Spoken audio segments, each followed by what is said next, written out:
খালেদা জিয়ার হাসপাতালে ভর্তি হওয়ার খবরেই শরীয়তপুরের গোসাইরহাট থেকে রাজধানীতে ছুটে এসেছেন ৭০ বছরের বেগম নেসা। এতদিন শুধু ছবি দেখেছেন খালেদা জিয়ার, আজ সেই নেত্রী হাসপাতালে। আর বেগম নেসা এক ঝলক দেখার আশায় এসেছেন এভারকেয়ার হাসপাতালের সামনে। বেগম নেসা বলেন, কখনো সামনে দেখি নাই, কিন্তু আমি বেগম জিয়ারে অনেক ভালোবাসি। ছবি দেখে আমার মন ভরে না, তাই মেয়ের জামাইয়ের কাছ থেকে ভাড়ার টাকা নিয়ে তিনি চলে এসেছেন রাজধানীর এভারকেয়ার হাসপাতালে। বুড়া মানুষ নাইলে দুরাটিয়া কোনো শখ নাই দেখার, হ্যাঁ দেখার লেগে আইছি। এখন তো হ্যাঁ দেখেন কি করি বাবা, আইজি লবসে উঠুন। এখানে যে আসছেন, এই মানে আসার ভাড়া খরচ সবগুলো কে দিয়েছে আপনার? দিয়েছে বাইরে বেরি জামাই।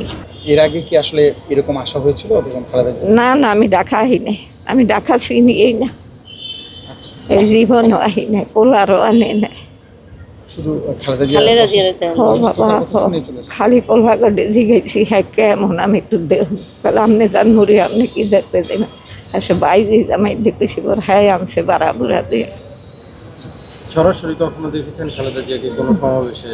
না বাবা। পছন্দ কেন করেন, তাকে পছন্দ করেন? বাবা ওই আগে পরে ছবিতে দেখছি, হে এখন এই কামছি হে আল্লাহ বাবা, কেমন জানি একটা পড়া নেবিতে মায়া মায়া আছে। বাসি দুগা ভাত খাইয়া, এত কটা খাইয়া দেখে ভাত খাইয়া বাসি মাইসের এই দালান করে হয়তো গুণ দিল না, দুগা ভাতে গুণ দিচ্ছে, রুহুরা বাসে এর লেগাইছি বাবা।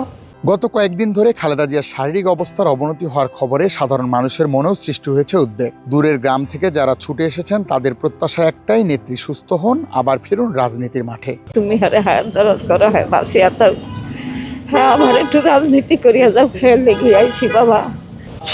আর বাবা মার হবার মুরব্বী, হ্যাঁ না খাইছি করছি, দল করছি বল করছি, তো হ্যাঁ যখন আমাকে দল বল ভাঙ্গা গেছে, আবার একটু দল রাখার এই কারণে আইছি। বেগম নেসা কখনো মাঠের রাজনীতিতে ছিলেন না, কোনো সংগঠনের কর্মীও নন। এক সময়কার উন্নয়ন, নেতৃত্ব আর সাহসিকতার গল্প শুনেই তার ভালোবাসার জন্ম। শরীর অসুস্থ, চলাফেরা করতে কষ্ট, তারপরও ঠিক করেছেন ঢাকায় এসে খালেদা জিয়ার খবর নিতে। আজই ঢাকায় এসেছেন বেগম নেসা, কখনো গেটে দাঁড়িয়ে, কখনো দূরে বসে, এক নজর দেখার অপেক্ষা, শোনার অপেক্ষা খালেদা জিয়া কেমন আছেন। সময়ের পর সময় কেটে যায়, কিন্তু তার আশা ফুরোয় না। বাবা ওই আগে পরে ছবিতে দেখছি, হে এখন এই কামছি হে আল্লাহ বাবা, কেমন জানি একটা পড়া নেবিতে মায়া মায়া আছে। বাসি দুগা ভাত খাইয়া, এত কটা খাইয়া দেখে ভাত খাইয়া বাসি মাইসের এই দালান করে হয়তো গুণ দিল না, দুগা ভাতে গুণ দিচ্ছে, রুহুরা বাসে এর লেগাইছি বাবা। এই বৃদ্ধার চোখে নেই কোনো ভেদাভেদ, শুধু ভালোবাসা, আশা আর অপেক্ষা। একজন নেত্রীর প্রতি এক সাধারণ মানুষের অকৃত্রিম টান। রাজীব ইসলাম, বাংলাদেশ টাইমস।